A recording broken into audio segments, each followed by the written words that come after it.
പ്രിയപ്പെട്ട പ്രേക്ഷകരെ, നിങ്ങളുടെയൊക്കെ വീട്ടിൽ മാധ്യമങ്ങളാണോ ക്ഷേമ പെൻഷൻ കൊണ്ട് തരുന്നത്? അല്ലെങ്കിൽ കൃഷിക്കാരിൽ നിന്ന് സംഭരിക്കുന്ന നെല്ലിന്റെ പൈസ ആ കർഷകന്റെ വീട്ടിലെത്തിച്ചു കൊടുക്കുന്ന മാധ്യമങ്ങളാണോ?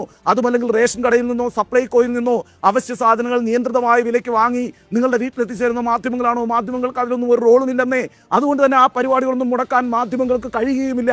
എന്നു മാത്രവുമല്ല പ്രിയപ്പെട്ട പ്രേക്ഷകരെ, ഈ ജനക്ഷേമ പ്രവർത്തനമുണ്ടല്ലോ, ജനങ്ങൾ അനുഭവിച്ചറിയുന്ന ഒരു കാര്യമാണ്. നിങ്ങൾക്ക് നിങ്ങളുടെ ശമ്പളം കൃത്യമായി കിട്ടുന്നുണ്ടെങ്കിൽ, നിങ്ങൾക്ക് രോഗത്തിന് ചികിത്സയും മരുന്നും കിട്ടുന്നുണ്ടെങ്കിൽ, നിങ്ങളുടെ വീടിന് മുന്നിൽ നല്ലൊരു റോഡ് വന്നിട്ടുണ്ടെങ്കിൽ, ഇതൊന്നും മാധ്യമങ്ങൾക്ക് മറച്ചു വെക്കാൻ കഴിയുന്ന കാര്യങ്ങളല്ല. ഈ ക്ഷേമ പ്രവർത്തനങ്ങളെല്ലാം നിങ്ങൾ നേരിട്ട് അനുഭവിക്കുകയാണ് ചെയ്യുന്നത്.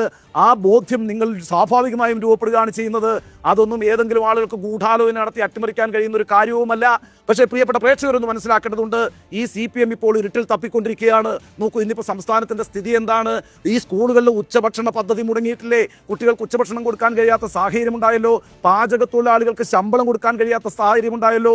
തൊഴിലുറപ്പ് പദ്ധതിയിൽ പോകുന്നവർക്ക് ദിവസവേതനം നൽകാൻ കഴിയാത്ത സ്ഥിതി ഉണ്ടല്ലോ.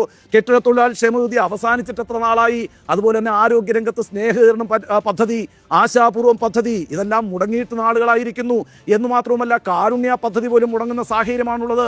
ശസ്ത്രക്രിയയ്ക്ക് വേണ്ട ഉപകരണങ്ങൾ ലഭ്യമല്ല എന്ന് ഒരിക്കൽ തിരുവനന്തപുരത്തെ ഏറ്റവും പ്രധാനപ്പെട്ട ഒരു ഡോക്ടർ തന്നെയാണല്ലോ നമ്മളോട് പരസ്യമായി വിളിച്ചു പറഞ്ഞത്. കർഷകർക്ക് അവരിൽ നിന്ന് സംഭരിക്കുന്ന നെല്ലിന്റെ പൈസ കിട്ടാത്തതുകൊണ്ട് എത്ര കർഷകരാണ് കേരളത്തിൽ ആത്മഹത്യ ചെയ്തിരിക്കുന്നത്. ഇതൊക്കെയാണ് കേരളത്തിന്റെ റിയാലിറ്റി എന്ന് പറയുന്നത്. ഇനിയിപ്പോൾ ക്രമസമാധാനത്തിന്റെ കാര്യമെടുത്താൽ ഓരോ ദിവസവും കസ്റ്റഡി മർദ്ദനങ്ങളുടെ വീഡിയോ പുറത്തു വരുന്ന സാഹചര്യമാണല്ലോ സംസ്ഥാനത്തുള്ളത്. എന്നും മാത്രവുമല്ല, എത്ര കസ്റ്റഡി മരണങ്ങളാണ് കഴിഞ്ഞ 9 വർഷത്തിനിടയിൽ കേരളത്തിൽ സംഭവിച്ചിട്ടുള്ളത്. അതേസമയം TP ചന്ദ്രശേഖരന്റെ കൊലപാതകത്തിലെ പ്രതികൾക്ക് കൃത്യമായി പരോൾ ലഭിക്കുന്നുമുണ്ട് കേട്ടോ. ഇതൊക്കെയാണ് ക്രമസമാധാനത്തിന്റെ സാഹചര്യം എന്ന് പറയുന്നത്. ഇത്തരത്തിൽ ഒട്ടേറെ പ്രശ്നങ്ങൾ ഈ സംസ്ഥാനത്തിൽ ജനങ്ങൾ അനുഭവിച്ചുകൊണ്ടിരിക്കുകയാണ്. വയനാട്ടിലെ ചൂരൽമലയിലും മുണ്ടക്കയിലും ആ പറയുന്ന ദുരന്തം അനുഭവിക്കുന്ന മനുഷ്യരെ ഇതുവരെ പുനരധിവസിപ്പിക്കാൻ നമുക്ക് കഴിഞ്ഞിട്ടില്ല. കേരളത്തിന്റെ വനമേഖലയിലെ വന്യജീവി ആക്രമണം എന്ന് പറയുന്ന എത്ര മനുഷ്യജീവനുകളാണ് എടുത്തിട്ടുള്ളത്. അപ്പോൾ ഇതെല്ലാം ജനങ്ങൾ കണ്ണു തുറന്ന് കണ്ടുകൊണ്ടിരിക്കുകയാണ്. അവർക്ക് ചില ബോധ്യങ്ങളുണ്ട്. ആ ബോധ്യങ്ങളുടെ അടിസ്ഥാനത്തിലാണ് തദ്ദേശ തെരഞ്ഞെടുപ്പിൽ അവർ UDF-ന് അനുകൂലമായിട്ടൊരു വിധി എഴുതിയിരിക്കുന്നത്. ഇവിടെ സർക്കാരിനെതിരായിട്ടൊരു തരംഗവുമില്ല എന്ന് പറഞ്ഞ് കണ്ണടച്ചിരുട്ടാക്കാനാണ് ഭരിക്കുന്ന പാർട്ടിയായിട്ടുള്ള CPM വിചാരിച്ചുകൊണ്ടിരിക്കുന്നത്, ശ്രമിച്ചുകൊണ്ടിരിക്കുന്നത്.